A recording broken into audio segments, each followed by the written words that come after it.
ఏందమ్మా ఒక్కదాని వచ్చావు? అల్లుడు గారు రాలేదా? ఓ అల్లుడు వస్తే రావాలా? సరే నేను వెళ్తాను. అలా కాదులేమ్మా, రా రా రా. బాగున్నారా? అమ్మ బాగానే. నన్ను గెంటేశారుగా. బానే ఉంటారు, బానే ఉంటారు. ఏమ్మా గొడవ పడి వచ్చావా? గొడవ పడినా? గొడవ పడ్డాడా అని అడగాలి కానీ గొడవ పడి ఏంటి అంటే నేను గొడవ పడేదాన్ని నాకు అనిపిస్తాను మీకు. ఆహా, అలా కాదమ్మా. సరే అల్లుడు గారితో మాట్లాడమంటావా? అంటే నాతో మాట్లాడరా? కొంచెం కోపం తగ్గించుకోమ్మా. అంటే ప్రతి దానికి కోపడేదానిలా కనిపిస్తున్నాడా మీకు? మీకు ఆల్రెడీ చెప్పాను, నాకు రీజన్ ఉంటేనే కోపం వస్తుంది. ఎవడ్రా నువ్వు? వచ్చి ఇంతసేపు నాకు కాల్ చేశాడా? అట్లాంటి వాడికి ఇచ్చాడు నన్ను. అయ్యో ఎత్తవే, ఎందుకు కట్ చేస్తున్నావు? వచ్చేటప్పుడు కాల్ చేయొద్దని చెప్పా కానీ చేశాడు. నా మాటకు అసలు విలువే లేదు. కట్ చేస్తే ఇంకోసారి చేయలేడా?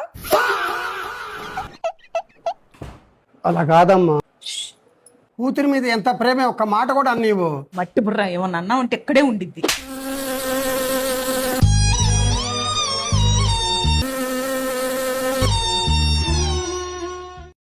అమ్ము వచ్చి పిక్ చేసుకో. వీళ్ళకి అసలు నేనంటే ప్రేమే లేదమ్ము, నాతో గొడవే పడట్లేదు. లవ్ యూ బేబీ, నువ్వే బాగా గొడవ పడతావు.